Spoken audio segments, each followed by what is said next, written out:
జగన్ జట్కా తగిలిన కాంగ్రెస్ కాస్త మెల్లిగా లేచి నడుస్తుందనుకున్నాం కానీ వెంటనే షాక్ నుంచి తేరుకుని ఆదరాబాదరా ఢిల్లీ నుంచి ఆజాద్ను పంపించి హడావుడి చేస్తుందని మాత్రం అస్సలు అనుకోలేదు.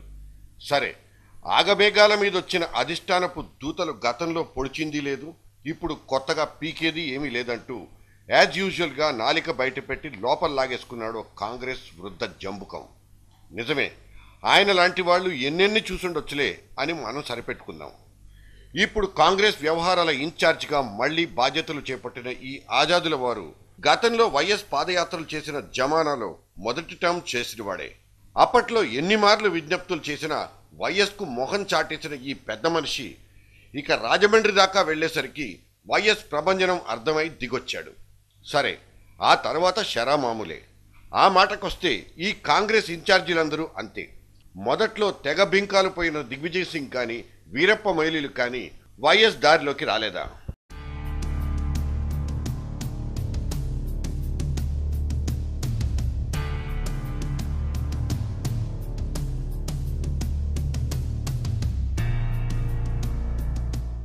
ఇక అసలు విషయానికి వచ్చేద్దాం.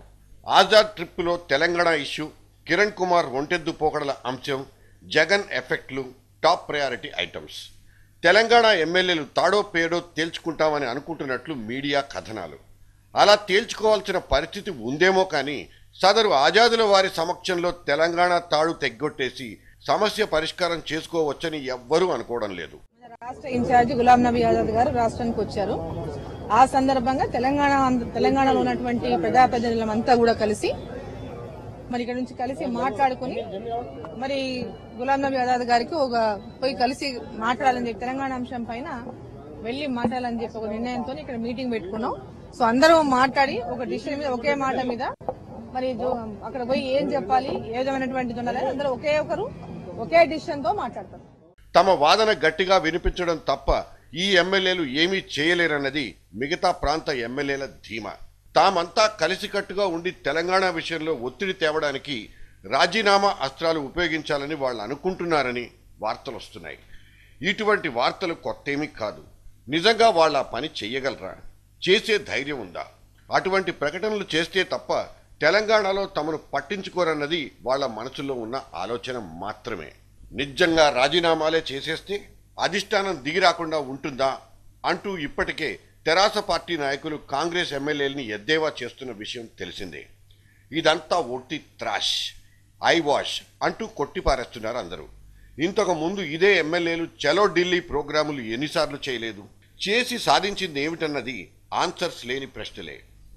5 రాష్ట్రాల ఎన్నికలంటూ అధిష్టానం వంకలు వెతుక్కున్నదన్న విషయం మాత్రం నిజం.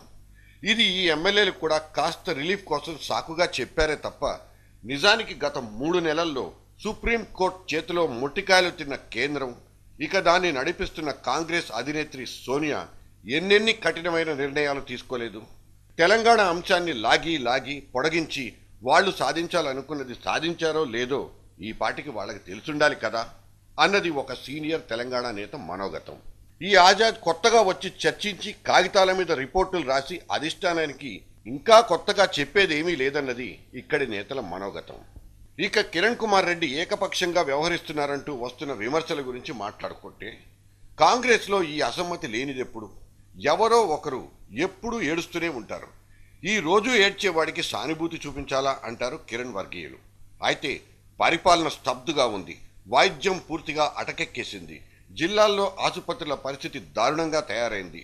ఇక ఎలక్షన్లైన మరుక్షణమే రైతులు గుర్తొచ్చిన ప్రతిపక్షాలు ఒక్కసారిగా దీక్షలు, పాదయాత్రలు, సైకిళ్ల యాత్రలు మొదలుపెట్టాయి.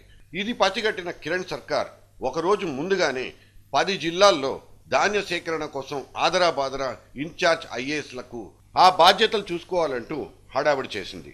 దీనికి తోడు నేను యాత్రకు రెడీ అంటూ ముఖ్యమంత్రి కూడా మంగళవారం తయారైపోవడం చూస్తుంటే జాలేస్తుంది. ఒక పటిష్టమైన యంత్రాంగం ఉండి రైతులను ఆదుకోవాలన్న ఒక స్పష్టమైన ఆలోచన ఉన్నప్పుడు ఆయన యాత్రలు చేయాల్సిన అవసరమే లేదు. ముఖ్యమంత్రికి ఆ విషయంలో ఇంకా కొంత పరిపక్వత రావాలేమో అంటారు. ఏదేమైనా తక్షణం స్పందించాల్సిన ప్రభుత్వం కాలయాపన చేయడం ద్వారా తన ఉనికికే ప్రమాదం తెచ్చుకునే పరిస్థితి. చివరిగా జగన్ జలక్ విషయం. జగన్ తెచ్చుకున్న మ్యాండేట్ మహా సీరియస్ అన్నది కిరణ్ అర్థం చేసుకోలేకపోయినా అధిష్టానం అండర్స్టాండ్ చేసుకోవాల్సిందే. చివరాఖరికి సిపిఎం రాఘవులు కూడా జగన్ రైతు దీక్షకు మద్దతిస్తామంటూ ప్రకటించారంటే దీర్ఘకాలికంగా ఇటువంటి మద్దతుల పర్యవసానాలు ఎలా ఉంటాయో కాంగ్రెస్ బేరీజ్ వేసుకోగలగాలి. అంటే ఇది రెండో దశ. మొదటి దశలో అందరు నిరాహార దీక్షలు చేశారు, ఇప్పుడు రెండో దశలో నిరాహార దీక్షలు చేశారు. ఎన్ని దశల్లో వాళ్ళు నిరాహార దీక్ష చేసినా మంచిదే. అందుకని చంద్రబాబుకి కానీ జగన్ కానీ లేకపోతే వీరందరికి కూడా మేము పూర్తి సంఘీభావాన్ని ఇంతకుముందే తెలియజేస్తాం, ఇప్పుడు కూడా తెలియజేస్తాం. ఇప్పటికీ అధికార కాంగ్రెస్లో ఉండి జగన్కు సపోర్ట్ ఇస్తున్న వాళ్ళు మొదటి కేటగిరీ అయితే గోడ మీద పిల్లి వాటం ప్రదర్శిస్తున్న వాళ్ళు రెండో కేటగిరీ. ఈ రెండు టైపులే కాకుండా మూడో కేటగిరీ ఒకటి ఉంటుంది. అది కాంగ్రెస్లోనే ఉంటూ తాము జగన్ వైపు దూకేస్తామని ఎప్పటికప్పుడు బ్లాక్మెయిలింగ్ చేస్తూ వాళ్ల పనులు చేయించుకోవడం, పదవులు సంపాదించుకునే ప్రయత్నాలు చేయడం ఈ వర్గం పని. ఈ మూడో కేటగిరీ మహా డేంజర్. సీఎం కిరణ్ దగ్గర ఈ కేటగిరీ లిస్టు ఉందో లేదో కానీ జగన్ దగ్గర మాత్రం ఖచ్చితంగా ఉండే ఉంటుంది. జగన్ విజయాన్ని పాలపొంగుతో పోల్చి తృప్తి పడుతున్న సీఎం కిరణ్ దగ్గర నుంచి మొదలుపెట్టి అందరికీ ఇప్పుడు ట్రీట్మెంట్ అవసరాలు కనిపిస్తున్నాయి. అది కూడా ఎమర్జెంటుగా. 108 ప్లీజ్.